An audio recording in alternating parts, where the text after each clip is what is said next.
Hi guys, last chapter of the Lemonade War, chapter 14. I don't know, Jesse hasn't come back yet from the beach. Let's see how this turns out. Now, I sent you the questions for this chapter to answer, so you should have those out with you. Chapter 14 is reconciliation. Reconciliation is the act of bringing together after a difference, as in to reconcile numbers on a balance sheet. Resolution. Come on, you two, Miss Tresky called up the stairs. If we don't go now, there won't be any room on the grass. We're coming, shouted Evan, sticking his head out of his room. Jesse was sitting on his bed, and he was trying to get her to go to the fireworks. She said she had her lockbox on her lap and a mulish look on her face. Just say it's a tie, said Evan. Come on, Jess. This whole thing is stupid and you know it. It's not a tie unless it's a tie, said Jessie, knowing she sounded like a brat, but not able to stop herself. How much have you got? Mom's waiting, said Evan. Put your dumb box away and let's go to the fireworks. How much have you got? Evan tensed up his fingers as if he were strangling an invisible ghost. Nothing, okay? I've got nothing. Look, he turned the pockets of his shorts inside out. Jessie looked skeptical. You can't have nothing. You must have made something. Well, I had expenses, so I ended up with nothing, okay? Are you happy? You win. Evan sat on the edge of his bed, looking at the floor. Jessie felt her heart sink. You spent all your money on mix for your lemonade on wheel stand? Jessie asked. All of it? Evan nodded. Jessie felt like crawling under the bed and never coming out. It didn't pay off so good, she whispered. There were a few bugs in the system, said Evan. That's a joke Jessie would have loved, he thought, before the war. Now it was all just money and numbers and bad feelings. There was no room for laughing. Oh, said Jessie, her voice the size of an ant. She stared down at the box in her lap. I've got... She opened the lid of the lockbox, took out the change tray, and pushed aside all the scraps of paper she had collected and the comment card from Megan. She stared. Wait a minute. This isn't my money. She picked up a handful of wrinkled, bunched-up bills. Evan lay down on the bed and covered his head with his pillow. Jessie counted the money quickly. $62.11? Where'd this come from? Said Evan from underneath the pillow. What? Said Jessie. Take that dumb pillow away. I can't understand what you're saying. She hit the side of his leg for emphasis. It's my money, he shouted, still through the pillow. It was $103, and then I spent $41 for the lemonade on wheel stand. So now it's just $62. Your money, but where's my money? Evan pulled the pillow away from his face. His eyes were closed. His nose pointed at the ceiling. He folded his arms across his chest like a dead man. I took it. Well, give it back, said Jessie. This time, she hit the side of his leg for real. I can't. It's gone. He lay as still as a 3-day-old corpse. Gone? Gone where? Jessie was shrieking now. Never in her life had she worked so hard to earn money. Never in her life had she had more than $100 in her hand. Never in her life had she had a friend who trusted her like Megan had. I don't know. It was in my shorts pockets. And then I played basketball with the guys. And then we went to Jack's house to swim. And I took off my shorts and borrowed a suit. And when I went back to change, the money was gone. He sat up and faced his sister. I'm really sorry. In a real war, you fight. You fight with your hands and with weapons. You fight with anything. You fight with anything you've got because it's a matter of life or death. Jessie felt the loss of her hard-earned money like a death, and she ripped into Evan with all the power in her body. She punched him, she kicked him, she threw her lockbox at him. She wanted to tear him up into little pieces. Evan didn't try to pin her, though it would have been easy to do.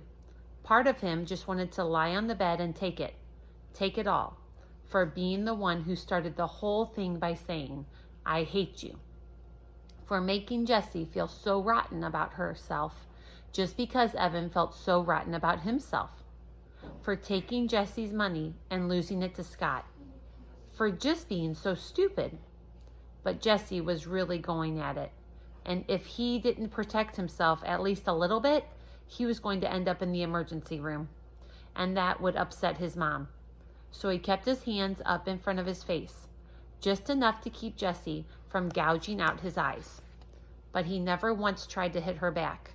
He was done fighting. Finally, Jessie ran out of gas. She lay down on the bed and tried to make her brain work. Her body was worn out, that her brain felt like the only part of her that could work. "One of your friends stole my money," she asked. "I think it was Scott Spencer," said Evan.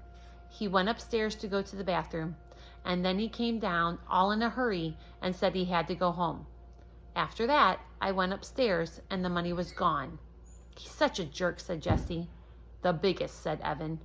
"If he gets an Xbox, I'll know it was him." "It was a lot of money," said Jessie, feeling tears start to spring from her eyes and run down her face. "It was," said Evan. "I couldn't believe how much when I saw it. You're really something, you know that? Earning all that money selling lemonade." "Thanks," thought Jessie, though she couldn't say the word. "Why'd you do it, Evan?" she asked. She meant, why'd you take the money? And why'd you act so mean? And why'd you start this whole war in the first place? There were too many questions. "I was mad at you for putting the bugs in my lemonade," he said. "Well, I was mad at you for saying you wanted to pulverize me," she said. "I only did that because you were hanging out with Megan, and I felt totally left out." "Well, how do you think I felt when you wouldn't let me hang out with you and stupid Scott Spencer?" "Well, I was mad at you because... Jessie sat up and looked at Evan. Evan looked at the wall. "Because I don't want you in my class this year," he said. "Because I'll embarrass you," she said solemnly. "Because I'll embarrass myself," said Evan. "I never have the right answer in math, and I read slower than anyone when I read out loud, and I make mistakes all the time. And now with you in the class, it's going to be worse. They'll all say, 'Wow, he's even dumber than his little sister.'" Evan's shoulders slumped and his head hung low. "You're not dumb," said Jessie. "I know you don't think I am," he said, "and that stinks too, that you're going to see how dumb I am in school." "You're not dumb," said Jessie again. "You make $103.11 selling lemonade in just 5 days. "Yeah, but you made $208, you see? You're my little sister, and you're twice as smart as me." Jessie shook her head. "Half that money is Megan's. She just gave it to me to give to the Animal Rescue League. I only made $104. Evan unslumped. "Really?" Jessie nodded yes. "So you made $104 and I made $103? "And 11 cents, said Jessie. "So it was really a tie," said Evan. "No," said Jessie. "I won by 89 cents. "But I mean, come on," said Evan. "After all that, it was practically a tie." "No," said Jessie. "It was close, but I really won."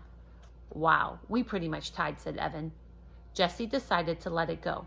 For the first time in 4 days, she didn't care about who had more and who had less. Besides, she was waiting to see how long it took before Evan figured it out. Not long. "Holy crud," he said suddenly. "I lost Megan's money too? $104 of her money? Oh, crud." He threw himself back on his bed and covered his face with both arms. Neither of them said anything for a long time. Finally, Jessie broke the silence. "I'm really sorry I put the bugs in your lemonade." "Thanks," said Evan. "I'm sorry I took your and Megan's money." We shouldn't have done any of this, Jessie said, waving her hand at the money on the bed. It ruined the end of summer. Yeah, the whole summer's been crud, said Evan. Not the whole summer, just the last 5 days. Remember, we went to Bar Harbor and we swam at the ponds. Jessie couldn't stand Evan thinking the whole summer together had been crud. Yeah, but I think the last 5 days kind of cancels all that out, said Evan. I can't believe I have to tell Megan Moriarty. She likes you, said Jessie. Evan sat up, surprised. Really? Yeah, said Jessie. I don't get it either, but she's always asking what you're doing and if you can play and stuff. Why do you think she does that? Cool, said Evan, smiling. So you guys are friends? Yes, said Jessie. We're good friends. Okay, then. So she'll be coming over here to play and stuff, right? That's cool. You're weird, said Jessie. Yes, I am, said Evan. There was another long silence. The late summer light in Evan's one-window room had faded to black, but neither one of them wanted to turn on the light. It was nice sitting there, just the two of them, in the cool darkness. An afternoon breeze had kicked itself into a gusty wind, and the shade on the window taped out a steady beat that was pleasant and reassuring. This war was stupid, said Jessie. Evan nodded in the dark. Just then they heard the sound of thunder booming in the distance. Then more and more until the whole house shook. The fireworks, shouted Jessie. Oh, snap, shouted Evan. Jessie and Evan raced down the stairs. At the bottom they found their mother, sitting on the last step, watching the sky through the sliding screen door. Why didn't you call us, said Evan. We're missing the fireworks, said Jessie. Oh, I figured whatever the two of you were talking about was more important than a fireworks show. Miss Tresky turned to look at her kids. Did you work it out? Evan and Jessie nodded as a Roman candle exploded in the sky. Not a bad seat, said Miss Tresky, patting the step. Enjoy. For 20 minutes, the night sky was alive with wagon wheels, party-colored Delilahs, and whistling glitter palms. Evan, Jessie, and Miss Tresky sat watching, silent but for the occasional ooh and ah that seemed to escape from their lips like hissing air from an overblown tire. When the last of the fireworks boomed and then faded, Evan, Jessie, and Miss Tresky sat in the darkness waiting. No one said anything for several minutes, and then Jessie whispered, "It's over." Yes, it was over. Wait, said Evan. What was that? What? Asked Jessie, straining her ears. Listen. In the distance, a boom and a rattle. More fireworks, said Evan, staring up in the dark sky. Where? I don't see them, said Jessie. All of a sudden, the sky split in two as lightning sliced the night. An explosion of thunder rolled through the house, rattling the windows and pictures on the wall. Rain poured from the sky as if a gigantic faucet had been twisted on. Yow! Shouted Miss Tresky, leaping up from the step. Battle stations! Every window in the house was wide open, so Evan, Jessie, and Miss Tresky ran from the top floor to the bottom, shutting windows and souping up puddles. The rain came down with a fury and impatience of a 2-year-old having a tantrum. As he closed the window in his room, Evan could hear the gurgle of the gutters choking on the downpour. One thing ends, another begins, said Miss Tresky, meeting Jessie and Evan on the stairs. She raised her index finger, like a wise philosopher. Fireworks, rainstorm. Jessie raised her index finger. Summer, school. Evan raised his index finger. War, peace. Then they laughed because it was silly, the three of them acting like wise philosophers, standing on the stairs. That night, right before she closed her door, Jessie Whisper shouted to Evan, who was already in bed, "Hey, I've got an idea about getting Megan's money back." Okay, that is the end of our book. So we will be reading next week the next part of this, the Lemonade War, the next book of this. So be ready for it. Tell me how you like the book. Fill out your form. Talk to you later. Bye.